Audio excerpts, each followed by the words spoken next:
Dimanche 11 décembre 2022, La vision biblique du monde. c'est avec beaucoup de plaisir que nous vous accueillons sur votre chaîne L'Aventure dans la Parole. Et nous vous saluons du pays, de la ville, de la contrée dans laquelle vous nous écoutez. Que la joie, l'espérance et la paix vous soient communiquées de la part de Dieu. Et nous vous invitons à participer avec nous en cliquant sur le pouce, en vous abonnant pour recevoir la notification chaque jour sur votre téléphone ou sur votre autre support sur lequel vous nous écoutez. N'oubliez pas de nous laisser un commentaire pour tout ce que vous apprenez et partagez au maximum le lien avec vos amis, vos parents, vos collègues et ceux qui sont autour de vous.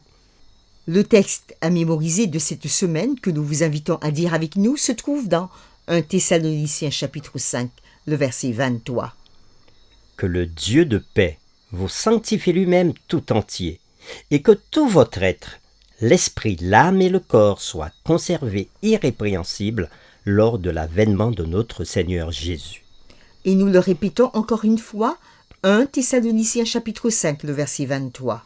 Que le Dieu de paix vous sanctifie lui-même tout entier, et que tout votre être, l'esprit, l'âme et le corps soient conservés irrépréhensibles lors de l'avènement de notre Seigneur Jésus. Comment la notion de la personne, corps, âme et esprit en tant qu'ensemble indivisible, peut-elle nous aider à mieux comprendre la portée globale de la religion et l'importance de notre mode de vie personnel? À quel moment notre esprit peut-il être transformé par la puissance du Saint-Esprit? Pourrons-nous rester fermes dans la parole de Dieu, guidés par le Saint-Esprit, devant tous les événements qui se produiront jusqu'au retour de Jésus? Les réflexions de cette semaine nous aideront à répondre à ces questions. Et aujourd'hui, nous le ferons avec la séquence Le modèle de Jésus. Lisons ensemble Luc chapitre 2, le verset 52. Et nous répondrons à cette question. Quelles sont les 4 dimensions de la croissance de Jésus mentionnées dans ce passage? Luc chapitre 2, verset 52. Et Jésus croissait en sagesse, en stature et en grâce devant Dieu et devant les hommes. Reprenons notre question. Quelles sont les 4 dimensions de la croissance de Jésus mentionnées dans ce passage? Jésus était l'être humain parfait, et sa croissance comprenait toutes les dimensions fondamentales de l'existence humaine. Selon le texte que nous venons de lire de Luc chapitre 2, le verset 52, il est dit « Jésus croissait en sagesse », cela signifie mentalement, en stature, cela signifie physiquement, et en grâce devant Dieu, cela signifie spirituellement, et devant les hommes, cela signifie socialement. Son esprit était actif et pénétrant. Il était plus réfléchi et plus sage que les enfants de son âge. Son caractère avait un équilibre magnifique. Ses facultés intellectuelles et ses forces corporelles se développèrent graduellement en harmonie avec les lois de l'enfance. L'enfant Jésus se montrait particulièrement aimable. Il était toujours prêt à se mettre au service des autres. Rien ne pouvait lasser sa patience et sa véracité était incorruptible. Tout en étant ferme comme un rocher dans ses principes, il manifestait dans sa vie la grâce d'une courtoisie désintéressée. Citation de l'écrivain Ellen White dans le livre Jésus-Christ, page 51. Lisons maintenant Matthieu chapitre 4, le verset 23 et répondons à cette question. Comment peut-on continuer efficacement aujourd'hui le triple ministère de Jésus, c'est-à-dire enseigner, prêcher et guérir? Nous lisons Matthieu chapitre 4, le verset 23.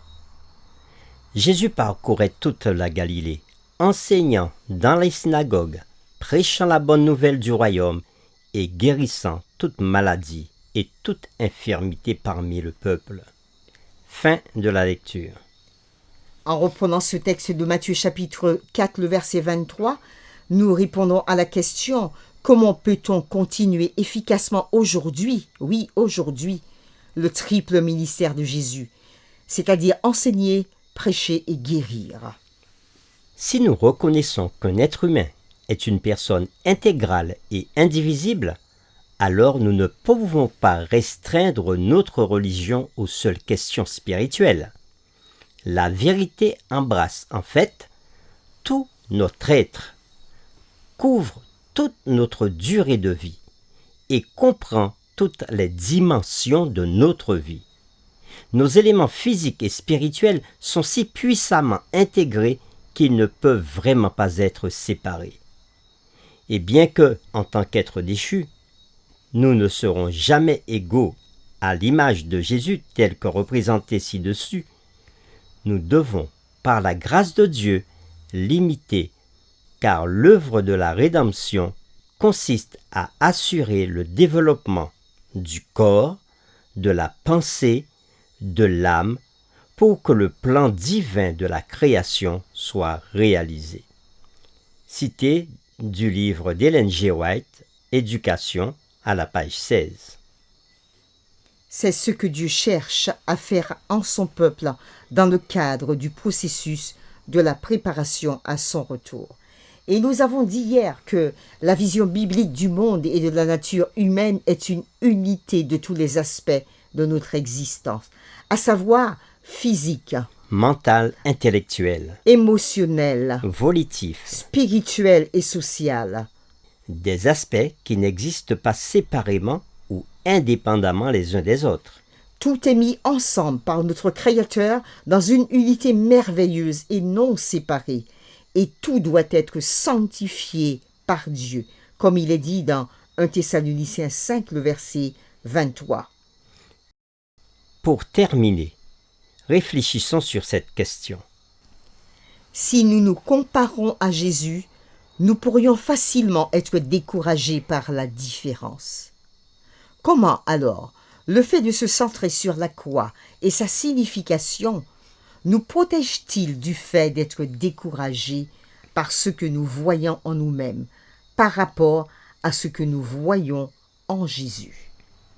Nous vous invitons à prier avec nous. Seigneur, ta parole vient de nous montrer que Jésus grandissait dans tous les aspects de sa vie.